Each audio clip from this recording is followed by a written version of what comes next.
The Smart Pig's Secret: Why Concrete is the New Gold. Once upon a time, there were 3 little pigs. Sounds familiar, right? One built his house of straw, one of sticks, and the third, well, that smart pig was thinking ahead. He built his home out of solid brick and stone. And when the big bad wolf came huffing and puffing, only one of those pigs' 3 houses was standing. That story isn't just a children's story. It's a cautionary fable. And in today's world, the big bad wolf isn't just a fairy tale villain. It's hurricanes, wildfires, floods, and economic certainty. The real question is, will our homes withstand it all? Because here's the lie that is keeping people stuck. The way homes have always been built is the way they should be built. And that couldn't be farther from the truth. Let's talk numbers. Over 90% of homes built in the United States are still built with wood framing. That's fine until a fast-moving fire sweeps through, or floodwaters rise to historic levels, or hurricanes flatten entire neighborhoods or cities. We've seen it happen over and over again. From California's wildfires to Florida's hurricanes to the devastating floods in North Carolina. Homes that people raised their families in, enjoyed for decades, and invested their life savings into were turned into rubble in a matter of minutes. Meanwhile, nestled among the wreckage, we find something remarkable. Homes that survived. Time and time again, they have one thing in common. They weren't built with sticks and straw. They were built with concrete. Now, concrete homes aren't new. Thomas Edison was designing them back in the early 1900s.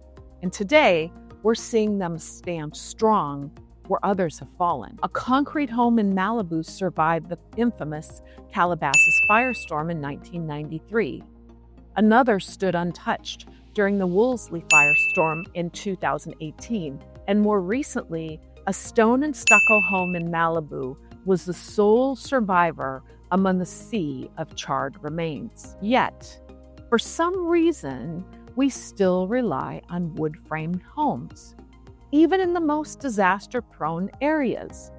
Why? Because change is slow, because the home building industry is resistant, because people assume that if their house is standing today, it'll still be standing tomorrow. But that's not the reality anymore. I've witnessed this firsthand. When we moved to Mexico, one of the things that stood out was how differently homes are built here. There's no flimsy wood frames, no paper-thin walls, just solid concrete and stone. And let me tell you, the peace of mind that comes with that is priceless. No worrying about termites eating away at the structure. No fear that a single bad storm could wipe out our financial investment. And that includes protection from much more. For example, after a hurricane wiped out power poles, we lost power. Without power, the water pump doesn't work. We had guests that left the water faucets open in both second-floor suites, then decided to move on to another location. The power was restored a few hours later, but no one was there.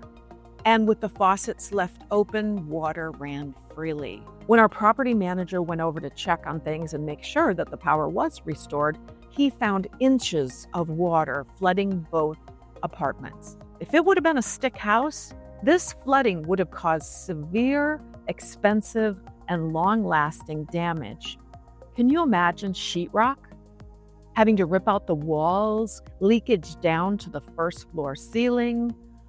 It would have been a mess, and it could have meant months out of business for us.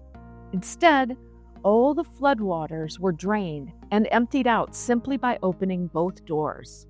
The stone floors were squeegeed to clear out the rest. No problema. Since then, we've installed a manual breaker to restart the water pump and prevent reoccurrence of that potential nightmare. But it's not just about safety and repairs. It's about wealth retention.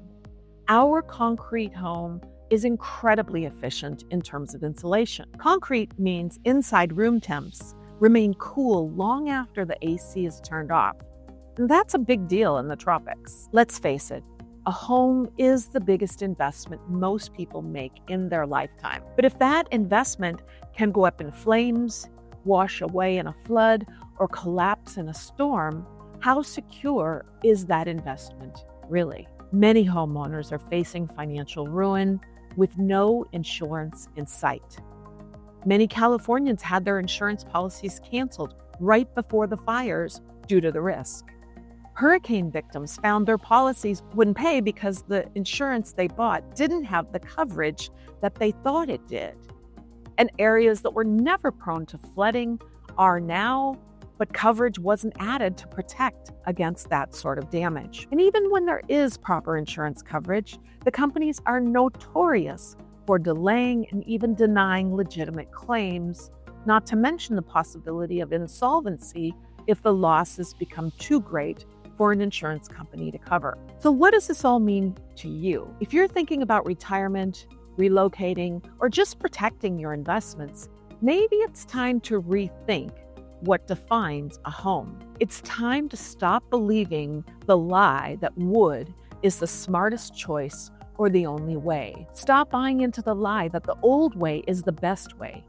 The truth is, concrete is the new gold when it comes to home building. It's strong, it's durable, and in an unpredictable world, it's one of the best investments to stay safe and protect your future. So ask yourself, when the big bad wolf comes knocking and blowing, will your house still be standing? If this conversation resonated with you, let's continue the discussion in the comments. Are you rethinking what kind of home you want to live and invest in? Have you had experience with a concrete home?